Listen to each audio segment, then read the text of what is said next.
dunia dan mau kaya di dunia kaya, selamat di dunia selamat. Jadi dunia itu harus dibawa. Kalau udah bahasanya akhirat, pasti orang bertanya, terus dunia kita gimana? Makanya begitu saya membaca sukses dunia akhirat, wah ini Indonesia ini.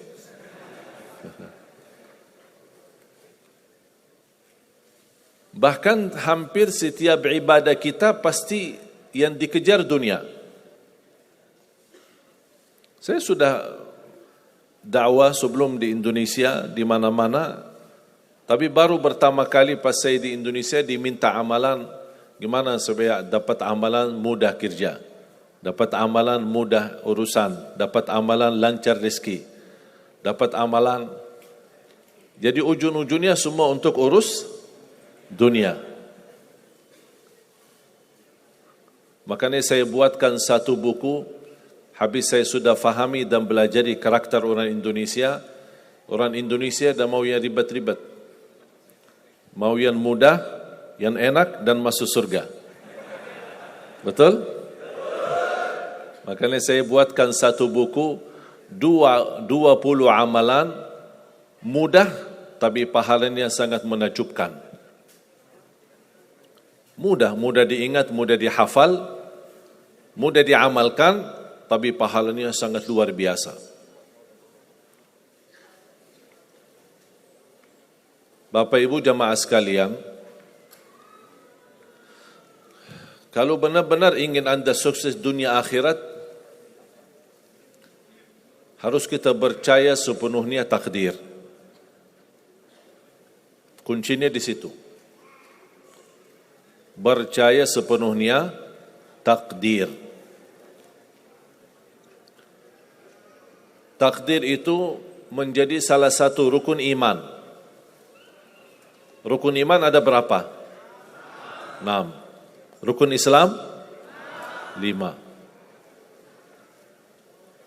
Salat berapa waktu? 5 atau 4? Yakin 5? Soalnya benar tak salat subuh?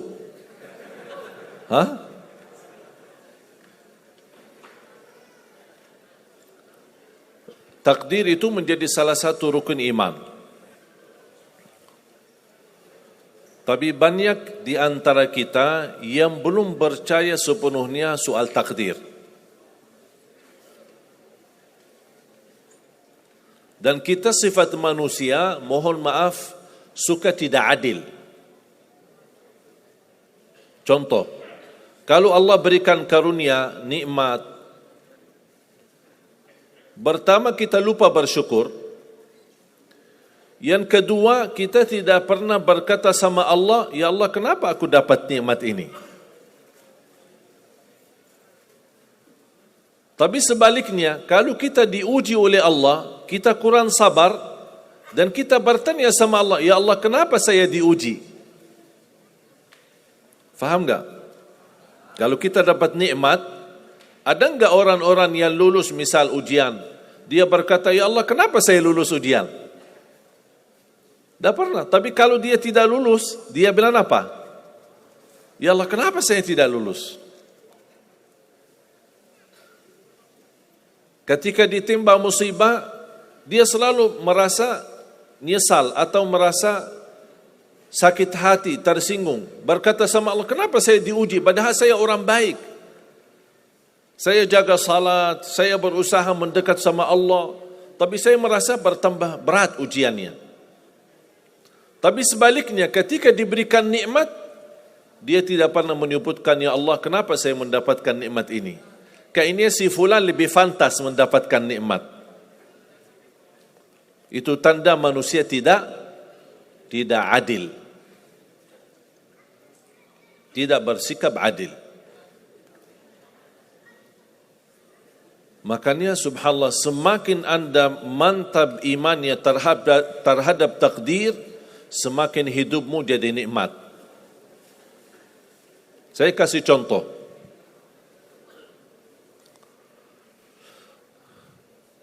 Tidak ada persoalan masalah takdir baik. Itu bukan masalah bagi kita. Justru kita bertambah senang kalau kita mendapatkan takdir yang baik.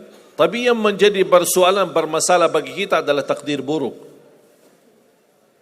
Ketika ditimpa musibah, ketika ada ujian, ada sakit, kesulitan, penghasilan yang tidak mencukupi, dan banyak masalah keluarga, masalah rezeki, masalah sama majikan, masalah di kerjaan, itu yang membuat banyak beban fikiran.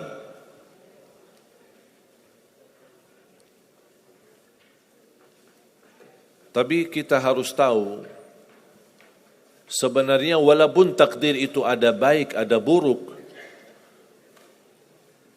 kenyataannya buruk, nampaknya buruk, tapi hakikatnya baik.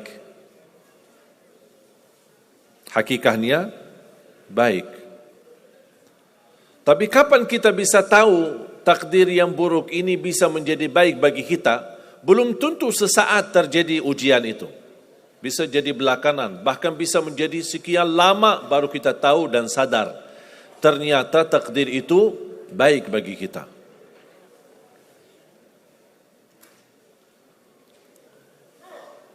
Saya kasih contoh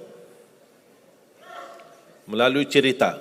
Saya buatkan satu cerita ingin memberikan pesan kepada orang muslim, orang beriman, betapa besar karunia Allah dan pertolongan Allah melalui takdir. Ada seorang berdoa, dan saya yakin anda semua berdoa. Setiap berkesempatan, setiap salat, setiap sujud atau tahajud, duha, pasti anda semua berdoa. Ada yang diinginkan, ada yang hajat-hajat yang belum terkabul, belum tercapai. Bertemu orang salih, bertemu ulama, bertemu habib, minta didoakan, tolong doakan, semoga lancar urusan saya, semoga dapat jodoh, semoga insya Allah dapat keturunan, semoga hasil dan rezeki yang saya dapatkan menjadi berkah dan bermanfaat bagi saya dan keluarga. Ada orang berdoa kepada Allah Subhanahu wa taala. Mohon jamaah sekalian dengar cerita ini baik-baik, karena ada pesan hikmah yang kita bisa ambil.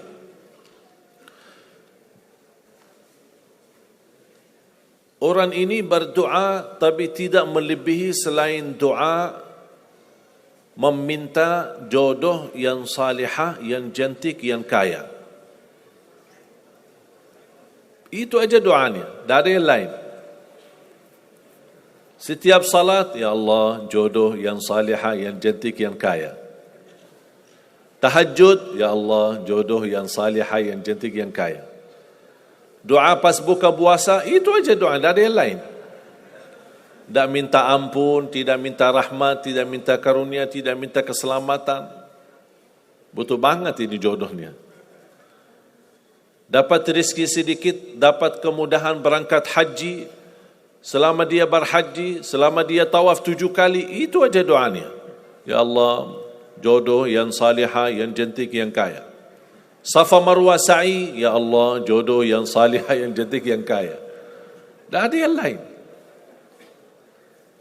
Ketika satu malam dia sudah di tengah air, berjalan malam hari santai-santai di kampung sambil membayangkan jodohnya, menghayal bagaimana cantiknya. Pas di dalam perjalanan dikejar anjing. Dia lari, dan justru anjing semakin lari semakin dikejar. Makanya kalau ketemu anjing jangan lari. Akhirnya anjing berhasil gigit kakinya, berdarah. Datang mobil ambulan, dibawa ke rumah sakit. Di dalam mobil ambulan dia merasa menghadapi ujian, dan dia berkata, ya Allah, selama ini saya berdoa minta jodoh yang salihah, yang cantik, yang kaya, masa dikirimkan anjing? Dia belum tahu ada apa.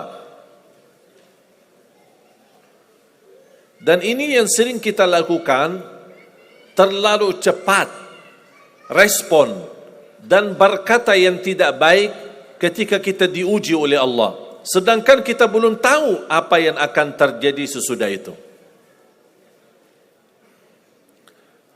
Ambulan dibawa ke rumah sakit dan subhanallah dirawat di rumah sakit seorang dokter yang cantik, yang salihah, yang kaya, jadi jodohnya.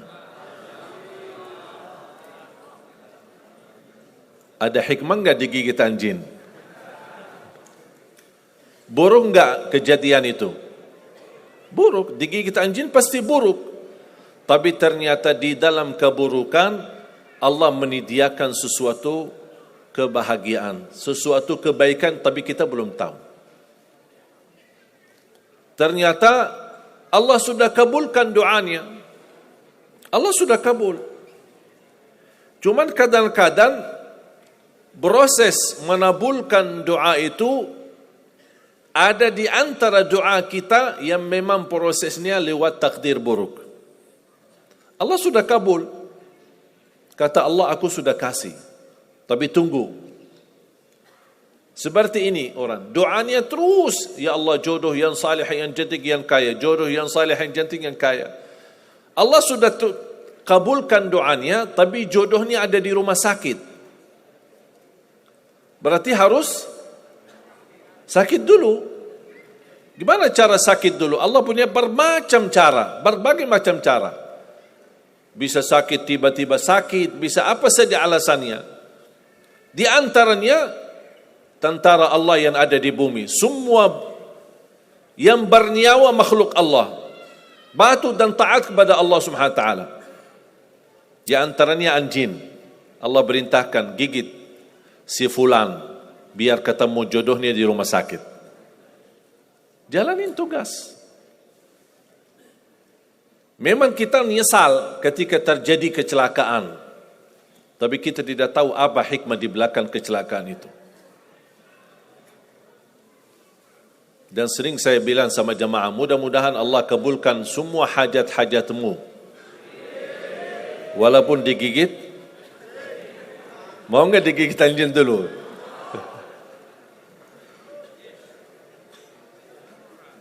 Sebenarnya kalau kita tahu rahasia takdir, apapun yang akan terjadi, kita tidak ada kekhawatiran. Karena kita tahu sesudah ujian ini pasti ada sesuatu kebaikan. Dan yakini Bapak Ibu, Allah Subhanahu wa taala Maha baik. Allah tidak senang menyusahkan hambanya. Tapi kadang-kadang proses untuk menuju kebaikan ada kesulitan dan tantangan.